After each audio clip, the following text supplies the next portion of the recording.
Engineering करने के बाद जब आपको किसी कंपनी के अंदर नौकरी मिल जाती है, आप फील्ड में चले गए, वहां पे एक इंजीनियर और डिप्लोमा होल्डर के लिए बड़ी ही इंपॉर्टेंट और समझने वाली बात है। जब आपको कहीं पे नौकरी मिलती है ना, तो आप समझते हैं कि आपको दुनिया जहान का सब कुछ मिल गया, आपकी सैलरी का पहिया चालू हो गया।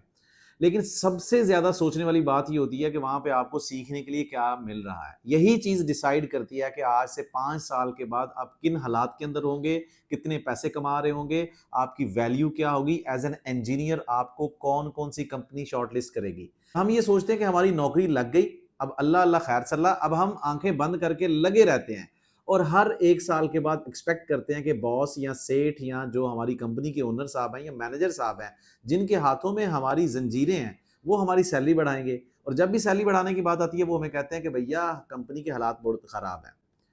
तो और जब भी सैलरी बढ़ाने की बात आती है ना, तो उनकी सैलरी बढ़ती है जो, और वो लोग जो बेचारे साइट पे पिस रहे हैं, जिनका पसीना बह रहा है, जो इस उम्मीद के साथ इंजीनियरिंग करने के बाद जिंदा हैं कि यार एक दिन अपना टाइम भी आएगा, उनका सैलरी बढ़ने का कोई इम्कान नहीं आता। तो इस वीडियो के अंदर मैं ज्यादा फोकस करने जा रहा हूं कि इंजीनियरिंग करने के बाद जब आपको किसी कंपनी के अंदर नौकरी मिल जाती है, आप फील्ड में चले गए, वहां पे काम करना शुरू हो गए, तो दो चीजें आपको कैटेगराइज करनी है यार। एक ये चीज कैटेगराइज करनी है कि मैट्रिक पास भी साइट के काम कर सकते हैं। आपको अगर इस काम पे लगा दिया गया कि यार आपने सिर्फ डेली बेसिस पे इन चीज़ों की एंट्री करनी है, आपने इन चीज़ों का ध्यान रखना है, जो ज़्यादातर साइट के लोग करते हैं। तो आप ये समझें कि आप कोई अनोखा काम नहीं कर रहे, कोई बड़ा तीर नहीं मार रहे। कल को कोई बंदा भी आपको आके रिप्लेस कर सकता है। अब दूसरी तरफ प्लानिंग इंजीनियरिंग जॉब कैरियर है, मतलब कि कोई साइट इंजीनियर भी इसको सीख सकता है, कोई quality insurance, quality control, design engineer. क्यों सीखे भाई ये लोग? अच्छी सैलरी के लिए, सिक्योर जॉब कैरियर के लिए, ग्लोबल रिकॉग्निशन के लिए। अब प्लानिंग इंजीनियर्स फ्यूचर के प्रोजेक्ट मैनेजर्स होते हैं। अगर आप शुरू से एक दफा प्रोजेक्ट मैनेजमेंट को पढ़ लेते हो ना, तो आपको पूरी इंडस्ट्री का बिहेवियर समझ आ जाता है। Planning engineering, project management, planning control, एक ही चीज के तीन नाम है। और प्राइमरी P6 एक प्लानिंग इंजीनियरिंग का एप्लीकेशन टूल है। पहले ये कंफ्यूजन खत्म करें। साइट के ऊपर जो काम हो रहे हैं ना, उन सब कामों को एक शेड्यूल के अंदर लॉक किया जाता है कि भाई साइट के अंदर ये काम इस दिन को होगा, ये काम इस वीक को होगा, इस दिन को ये रिसोर्सेज चाहिए, इस दिन इस मंथ को इतने पैसे चाहिए, ये डिसीजंस करने हैं। ये सारे काम प्लानिंग इंजीनियर एक शेड्यूल के मुताबिक कन्वे कर देता है। और फिर बाद में साइट इंजीनियर्स के थ्रू गाहे बगाहे वो अपडेट लेता रहता है कि भैया आज कितना काम हुआ। तो प्लानिंग इंजीनियर के तौर पे आप अपने प्रोजेक्ट को पूरा कंट्रोल कर रहे होते हो, आप हर तरह की अपडेट कर रहे होते हो।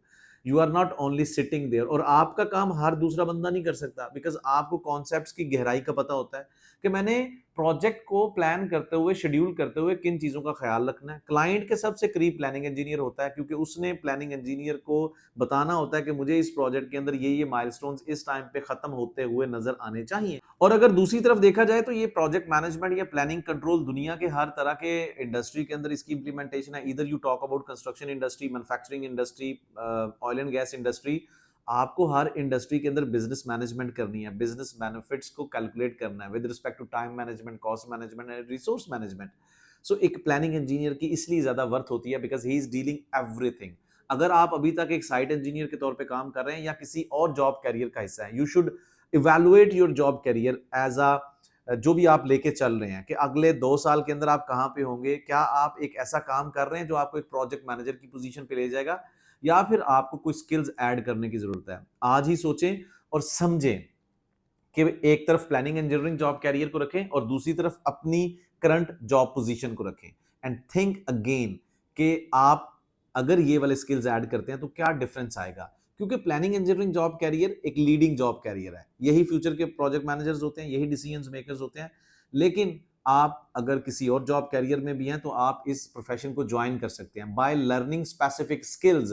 प्लानिंग कंट्रोल के कॉन्सेप्ट्स कैसे हैं, किस तरीके से आपने अपने प्रोजेक्ट की एक शेड्यूलिंग को समझना है, कॉस्ट मैनेजमेंट को कैसे समझना है, रिसोर्स यूटिलाइजेशन को कैसे समझना है। तो ये सारी चीजें समझकर हम अपने जॉब कैरियर को स्विच कर सकते हैं, जॉब इंटरव्यूज को पास कर सकते हैं। और अगर आप समझते हैं कि आप आने वाले टाइम पे एक पोटेंशियल प्लानिंग इंजीनियर के तौर पे किसी अच्छी कंपनी को ज्वाइन करना चाहते हैं, तो आपको एक अच्छी ट्रेनिंग के साथ साथ कम्युनिकेशन स्किल्स की जरूरत है, प्राइमरी P6 की एक्सपर्ट लेवल पे अंडरस्टैंडिंग की जरूरत है, कॉन्ट्रैक्ट मैनेजमेंट की जरूरत है, और किस तरीके से आपने इन सारी चीजों को इंटीग्रेट करके एक अच्छे लेवल पे अपने आप को डेवलप करना है। तो यही कहानी मेरी भी है। एक साइट इंजीनियर के तौर पे जॉब करियर स्टार्ट करने के साथ मेरे ज़हन में ये क्वेश्चंस थे। अब ये क्वेश्चंस आते हैं जब आपकी सैलरी नहीं बढ़ रही होती, जब आपकी जॉब सिक्योर नहीं होती, और उस टाइम पे मैंने अच्छे लेवल पे इन स्किल्स को सीखा।